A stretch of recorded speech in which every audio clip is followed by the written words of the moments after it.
Okay guys, so we were going to start with the poem Legend of the Northland. Okay, ये जो है एक ballad है. Basically ballad मतलब story जो कि पोएम के फॉर्म में जो है सुनाई जाती है, कविता के रूप में सुनाई जाती है. ठीक है, और ये जो है एक बूढ़ी औरत का लेजेंड है जिसने कि सेंट पीटर को जो है अपनी लालच से जो है गुस्सा दिला दिया था. तो वेल चलो लेट्स फॉलो द पोएम और ballad now. Away, away in the Northland, where the hours of the day are few, and the nights are so long in winter that they cannot sleep them through. Okay, यहाँ पर rhyming scheme जो है वो इस तरीके से है. A B C बोल दो, लेकिन ये B है. मतलब कि हर एक अल्टरनेट लाइन जो है वो राइम कर रहा है, एटलीस्ट यहाँ पर. ओके, तो मतलब कहानी से शुरू होती है कि दूर दूर नॉर्थलैंड में जहाँ पर कि दिन जो है वो कुछ ही घंटों की होती है और विंटर की रातें जो है वो इतनी लंबी होती है कि आप पूरी रात सो नहीं सकते हो. Okay, where they harness the swift reindeer to the sledges when it snow, जहाँ पर कि वो जो है रेंडियर, जो तेज चलने वाले रेंडियर होते हैं, उसको स्लेजेस में बांधते हैं जब बर्फ़ गिरती है तो. ठीक है ना. और बच्चे जो हैं वो बेयर कब्स की तरह लगते हैं इन देयर फनी फरी क्लोथ्स, अपने फनी फरी क्लोथ्स में. Of course this is alliteration here. Funny फरी, जब दो वर्ड आसपास में, दो या दो से ज़्यादा वर्ड आसपास में जो है सेम कॉन्सोनेंट साउंड से शुरू होते हैं, दैट इज कॉल्ड एलिट्रेशन. और यहाँ पे फनी फरी, राइट. खैर, they tell them a curious story, मतलब वहाँ के लोग जो हैं वो एक बहुत ही इंटरेस्टिंग कहानी सुनाते हैं. I don't believe it is true, मैं ये नहीं विश्वास करता कि ये सही है. Yet you may learn a lesson if I tell the tale to you, लेकिन फिर भी आप एक लेसन सीख सकते हैं अगर मैं कहानी आपको सुनाऊँ तो. ओके चलो ठीक है, कहानी सुनते हैं, देखते हैं हमें क्या लेसन मिलता है उससे. Once when the good Saint Peter lived in the world below and walked about it preaching just as he did, you know.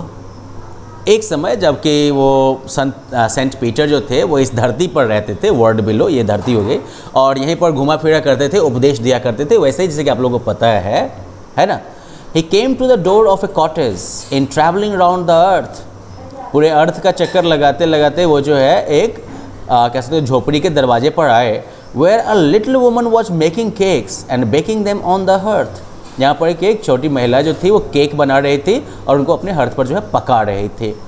Okay, being फेंट with fasting for the day was almost done, मतलब मान लो कि मोटामोटी सुबह से बेचारे भूखे हुए थे, दिन लगभग ख़त्म होने वाला था, तो उस फास्टिंग की वजह से जो है फिर से यहाँ पर एलिट्रेशन है फेंट विथ फास्टिंग, जो कि इस फेंट के कह सकते हो कि सेंस पर जो है फेंट को और ज़्यादा जो है एम्फेसाइज करता है कि मतलब भूखे रहने की वजह से बेचारे जो है वो बेहोश टाइप के हो रहे थे क्योंकि पूरा दिन ख़त्म हो गया था. He asked her from her store of cakes to give him a single one. उन्होंने जो है उस महिला से कहा कि अपना जो केक का उसका ढेर है उसमें से बस एक केक दे दे उसको, ताकि थोड़ा पेट वेट भर जाए. तो इसलिए so she made a very little cake, but as it baking lay she looked at it and thought it seemed too large to give away. इसलिए उसने जब बहुत छोटा सा केक बनाया, लेकिन जब ये पक रहा था ये केक तो उसने उसकी तरफ देखा और सोचा कि ये तो भाई बहुत बड़ा है देने के लिहाज से. Therefore she needed another and still a smaller one, but it looked when she turned it over as large as the first had done. और इसलिए उसने फिर से दूसरा वाला गूथा, उससे भी छोटा केक. लेकिन जब उसने इसको पलटा तो ये भी जो है पहले इतना पहले वाले केक इतना बड़ा ही दिखने लगा. Then she took a tiny scrap of dough and rolled it flat. तब उसने बिल्कुल छोटा सा टुकड़ा लिया आटे का और उसको जो है एकदम से बेल के रोल कर करके एकदम से पतला कर दिया. And baked is thin as wafer, इसको वेफर की तरह एकदम से पतला सा पकाया. But she couldn't part with that, लेकिन फिर वो उसको भी नहीं छोड़ पाई, वो केक भी नहीं दे पाई.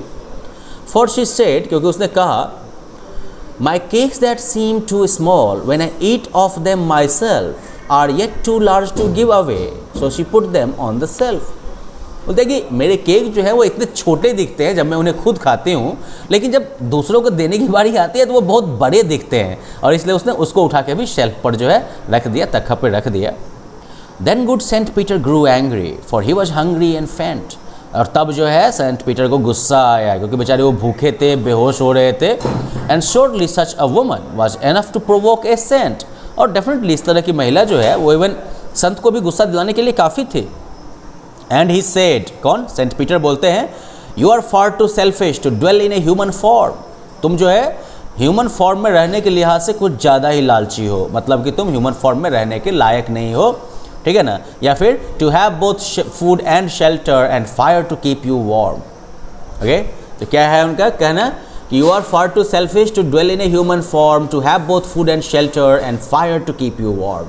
ये तुम जो है इस ह्यूमन फॉर्म में रहने के लिए, फूड और शेल्टर रखने के लिए, प्राप्त करने के लिए, और आग जो कि तुम्हें गर्म रखती है उसके लिए, इन सब के लायक तुम नहीं हो। तुम तुम जो है काफ़ी लालची हो।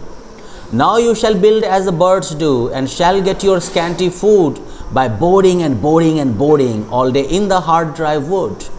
ऑफकोर्स, तो उसके बाद वो श्राप देते हैं, ठीक है ना, कि अब तुम वैसे ही बनाओगे घर जैसे कि बर्ड्स बनाते हैं, है ना, घोंसला, और तुम जो है अपना जो तुम थोड़ा बहुत जो तुमको खाना मिलेगा, स्कैंटी मतलब थोड़ा बहुत, बहुत कम, जो थोड़ा बहुत खाना भी तुमको मिलेगा ना, वो खोद के मिलेगा पूरे दिन। किस चीज़ को खोद के? ड्राई वुड को, सूखी हुई लकड़ी को खोद के।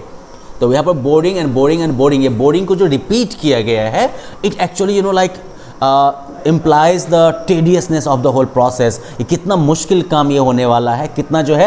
और यहाँ पर जो है बोर्ड मतलब क्या होता है? खोदना, ठीक है। और बोर्ड मतलब जो है, बोरिंग मतलब वो उबाने वाला बोरिंग भी होता है।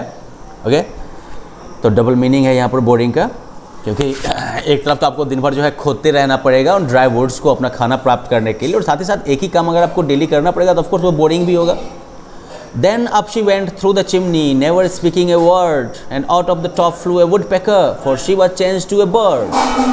और उसके बाद वो जो है चिमनी से होके जो है वो उड़ गई, एक शब्द भी बोले बगैर, और ऊपर से निकला कौन? एक वुडपेकर, जिसको हमारे यहाँ कटखुद्दी कहते हैं, क्योंकि वो जो है महिला वो पंछी में बदल चुके थे। She had a scarlet cap on her head, and that was left the same, but all the rest of her clothes were burned, black as a coal in the flame।